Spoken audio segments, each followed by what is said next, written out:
Hello students, आइए अब हम लोग बात करते हैं अल्कोहल चैप्टर में। एक पार्ट बचा हुआ है ईथर। ठीक है, तो ईथर क्या होते हैं हमने इस चैप्टर में इससे पहले आपको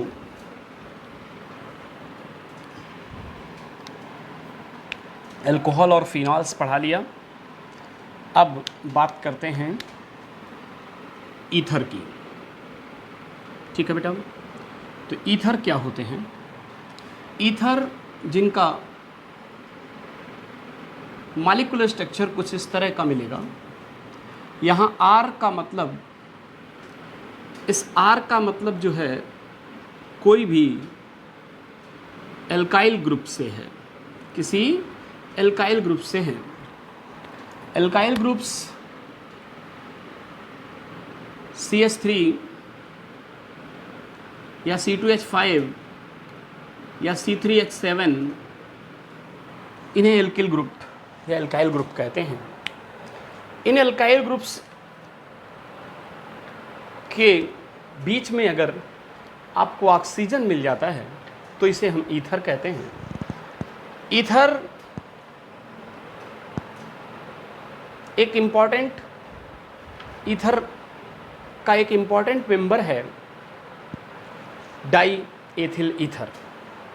ठीक है, तो सबसे पहले हम लोग यहाँ ईथर में देखते हैं कि कुछ ईथर के बारे में, कि ईथर एक मोनोहाइड्रिक एल्कोहल्स जो होते हैं, ये जो मोनोहाइड्रिक एल्कोहल होते हैं,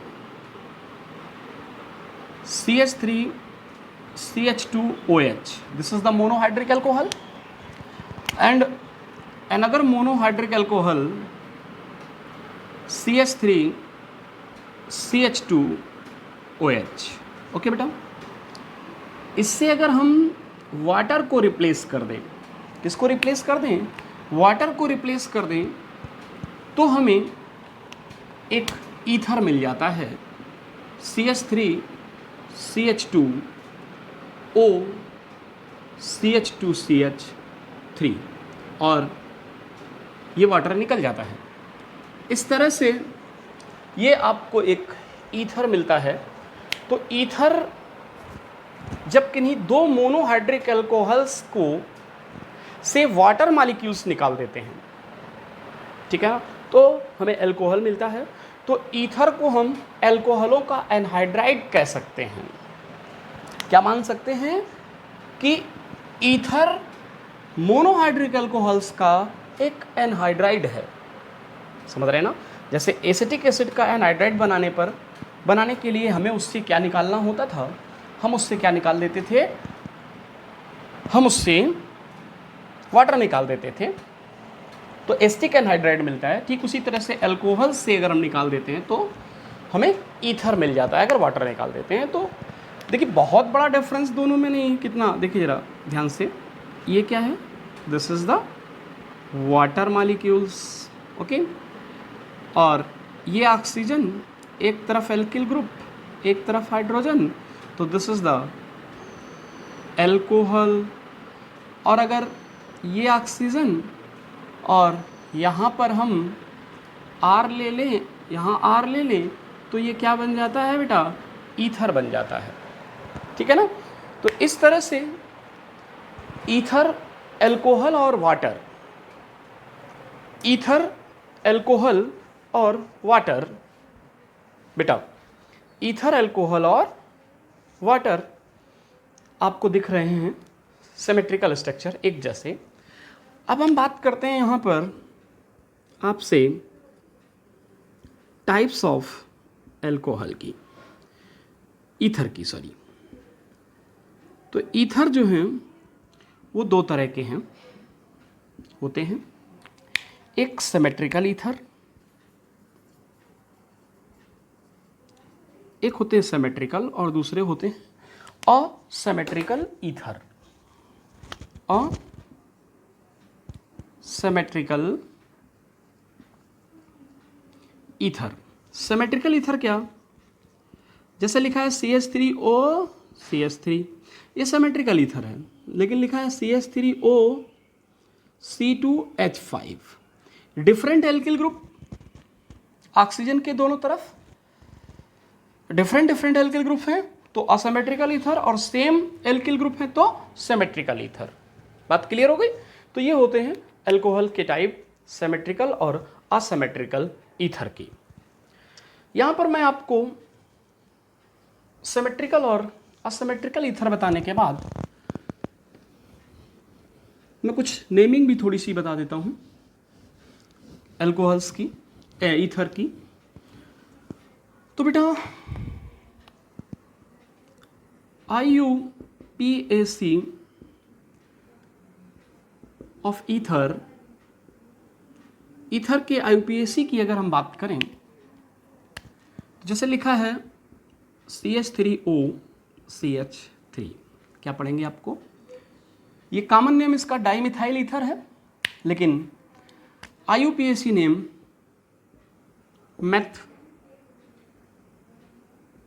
मेथॉक्सी मीथेन, क्या है? मेथॉक्सी मीथेन इसका IUPAC नेम है। इसी तरह से लिखा है CH3O C2H5। तो जिस तरफ कम ऑक्सीजन हो सिमेट्रिकल ईथर के लिए, उसके नाम के पीछे ऑक्सी लगाओ तो मेथ ऑक्सी, इसको क्या बोलेंगे? इतने को मेथॉक्सी, और ये है इथेन। Okay, methoxy ethane. ठीक है बेटा, इस तरह से हम लोग नाम लिखते हैं ईथर्स के। मान लीजिए आपको दे दिया गया CH3 का होल ट्वाइस CHO CH3, ऐसे लिखा है सपोज दैट। तो देखिए इसको थोड़ा सा ओपन करके आप दिखाते हैं हम आपको। ये कार्बन, इससे एक हाइड्रोजन लगा है, और इससे ये CH3 लगा है, और ये CH3 लगा हुआ है, और ये लगा है CH3। तो ये तो इसके साथ टूट जाएगा, इसलिए इसका नाम हो जाएगा मेथॉक्सी। लेकिन इसके फर्स्ट सेकंड थर्ड कार्बन के साथ कौन लगा है? सेकंड कार्बन के साथ लगा है, तो 2 मिथॉक्सी प्रोपेन नाम हो जाएगा इसका। ठीक है बेटा, इस तरह से हम नॉमेनक्लेचर करते हैं किसी ईथर का। बात करते हैं आइसोमेरिज्म इन ईथर। ईथर में किस तरह की आइसोमेरिज्म आपको देखने को मिलती है? तो देखिए, आइसोमेरिज्म इन ईथर, ईथर में आइसोमेरिज्म। तो ईथर में जनरली हमें 2 टाइप्स की आइसोमेरिज्म देखने को मिलती है। एक होती है फंक्शनल आइसोमेरिज्म, और दूसरी होती है मेटामेरिज्म। बेटा हमें पता है जो नाम होता है किसी आइसोमर का, आइसोमेरिज्म का, उसी का डिफरेंस होता है। तो यहाँ पर फंक्शनल ग्रुप C2H6O, ये मॉलिक्यूलर फार्मूला है। इससे हम ऐसे भी लिख सकते हैं CH3O CH3, इसे हम ऐसे भी लिख सकते हैं CH3CH2OH। ये इसकी वजह से इथेनॉल हो जाता है, और ये डाईमेथिल ईथर, सिंपल नेम, या मेथॉक्सी मीथेन IUPAC नेम। तो इस तरह से ये दोनों एक दूसरे के फंक्शनल आइसोमर हो जाते हैं। मेटामर्स की बात करें तो देखिए CH3CH2 O single bond CH2 single bond CH2 sorry CH3, इसी से एक ऐसे लिख सकते हैं CH3O CH2 CH2CH3। यहाँ पर जो ऑक्सीजन है ये आपका दोनों तरफ सेम एल्किल ग्रुप लगे हैं, यहाँ पर डिफरेंट एल्किल ग्रुप लगे हैं, तो ये दोनों एक दूसरे के क्या हैं, मेटामर्स कहलाते हैं और इस आइसोमेरिज्म को मेटामेरिज्म कहते हैं। ठीक है बेटा, इस तरह से आपकी आइसोमेरिज्म देखने को मिलती है किसमें, एल्कोहल्स ईथर के केस में। अब बात करते हैं प्रिपरेशन मेथड ऑफ ईथर की। Ether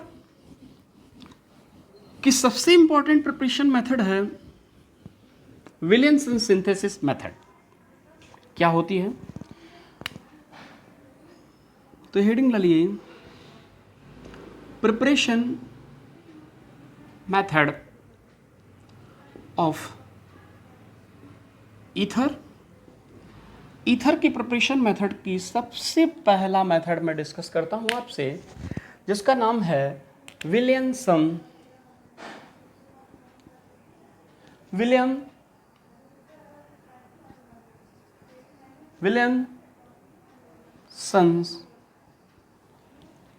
synthesis।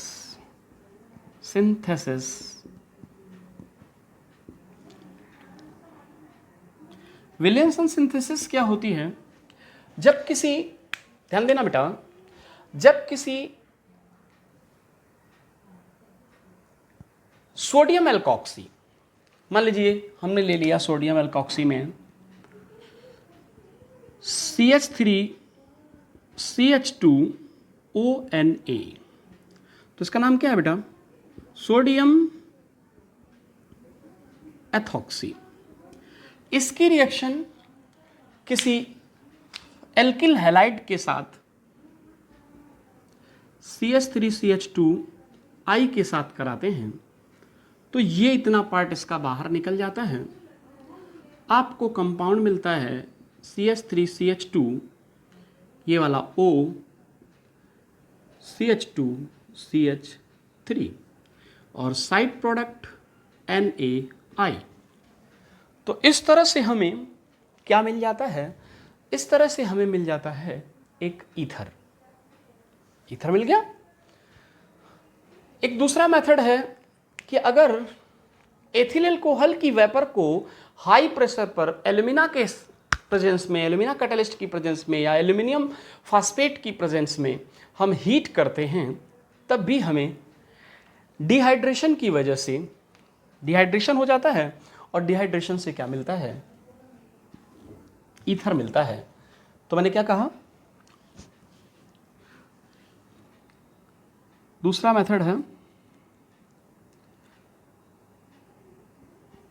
Bye dehydration of alcohol. जरा देखिए, एक मैंने एल्कोहल लिया CH3CH2OH, इसकी 2 मोल आप ले लीजिए यहां पर, तो C2H5OH आप इसे लिख सकते हैं ऐसे। ये यहां से कट करेंगे आप Al2O3 की प्रेजेंस में, हाई प्रेशर पर इसे आप हीट करेंगे, हीट करने पर आपको मिलेगा CH3CH2O CH2CH3 और वाटर बाहर निकल जाएगा। तो इस तरह से भी आप ईथर बना सकते हैं। या दूसरा तरीका, अगर इसी कंपाउंड पर, यही ध्यान देना, एल्यूमिनियम फास्फेट AlPO4 को ले लें, तो ये AlPO4 350 डिग्री सेंटीग्रेड पर हीट करते हैं। हीट करने पर आपको C2H5O C2H5 प्लस वाटर। तो ये 2 मेथड हैं जो डिहाइड्रेटिंग मेथड हैं, डिहाइड्रेशन से मिलता है हमें ईथर। इसके बाद हम एल्किल आयोडाइड से अगर किसी एल्किल आयोडाइड की रिएक्शन करा देते हैं सिल्वर, ध्यान देना, सिल्वर ऑक्साइड के साथ, तब भी हमें क्या मिलता है, ये देखिए C2, तो ये पहले हेडिंग डाल दीजिए बेटा।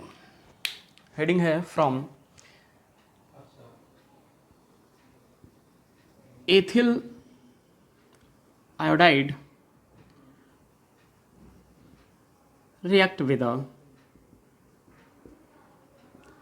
Ag2O। देखिए हमने लिया CH3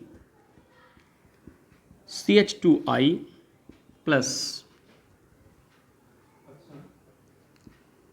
Ag2O।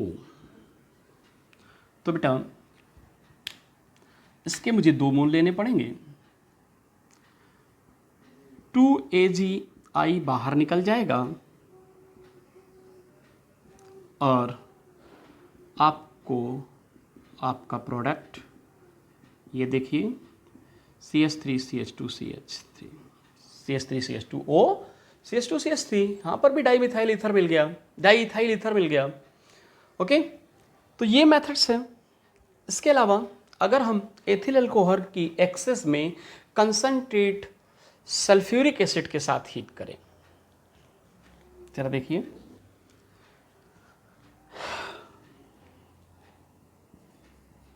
नेक्स्ट मेथड है ethyl alcohol react with concentrate H2SO4। तो बेटा ये हमारे पास C2H5OH जिसे हम एथिल अल्कोहल कहते हैं, यहाँ पर कंसंट्रेट H2SO4 लिया जाएगा। जब कंसंट्रेट H2SO4 की 140 डिग्री सेंटीग्रेड पर इसे हीट करते हैं तो एथिल हाइड्रोजन सल्फेट मिलता है। क्या मिलता है? C2H5OSO3H, एथिल हाइड्रोजन सल्फेट, और वाटर ये बाहर निकल जाता है।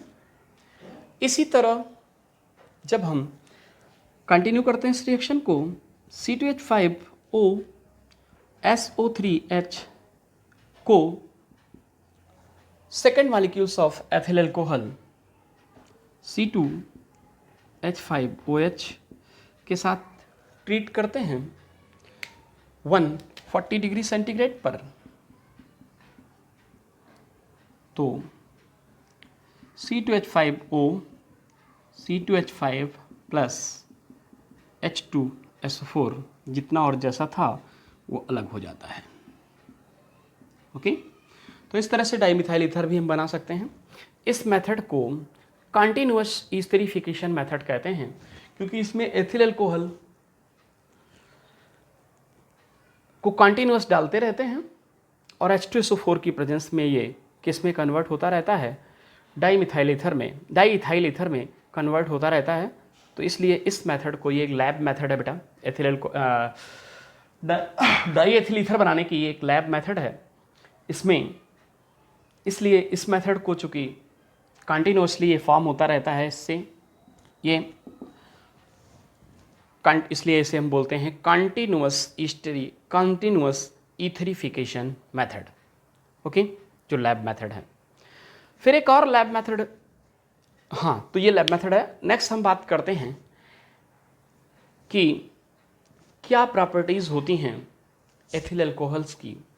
एक चीज़ और याद रहे इस रिएक्शन में कि एथिलीन और कंसंट्रेट सल्फ्यूरिक एसिड से एथिल अल्कोहल के इंडस्ट्रियल प्रिपरेशन में थोड़ा die ethyl ether by product के रूप में भी बनता है। ठीक है, बाई प्रोडक्ट के रूप में बनता रहता है यहाँ पर। अब आइए बात करते हैं हम लोग physical property of dimethyl ether की। देखिए बेटा, physical properties of ether. Ether जो है वो diethyl ether colourless highly volatile liquids है। हाईली वोलाटाइल होने की वजह से अगर ये हमारी स्किन पर, हमारी त्वचा पर गिर जाता है तो हमें कूलिंग प्रोवाइड करता है। ठीक है। Boiling point 34.5 degree centigrade. Sweet smell, एक स्पेसिफिक, एक विशेष प्रकार की मीठी स्मेल होती है सभी ईथरों की। हाईली कंबस्टेबल, ये बहुत अधिक ज्वलनशील होते हैं। कहते हैं कि एयर और वेपर ऑफ ईथर एक्सप्लोजन देती है, एक्सप्लोजन करती है, विस्फोट करती है। एक और property, completely soluble in organic solvent. ये ऑर्गेनिक सॉल्वेंट में कंप्लीटली सॉल्युबल होते हैं, जबकि इनऑर्गेनिक सॉल्वेंट में सॉल्युबल नहीं होते। ठीक है ना। इसके बाद ये न्यूट्रल नेचर का होता है, न एसिडिक न बेसिक। और एक पॉइंट और मैंने लिखा है, boiling point of ether is less than corresponding alcohols. Same molecular mass वाले एल्कोहल और ईथर की अगर हम बात करेंगे तो एल्कोहल का बॉइलिंग पॉइंट ज़्यादा होता है। क्यों ज़्यादा होता है? क्योंकि एल्कोहल के केस में मैंने आपको बताया था एल्कोहल पढ़ाते समय, इनमें क्या पाए जाते हैं, हाइड्रोजन बॉन्ड देखने को मिलते हैं, जबकि ईथर के केस में हाइड्रोजन बॉन्ड नहीं होते हैं। ये रीज़न है।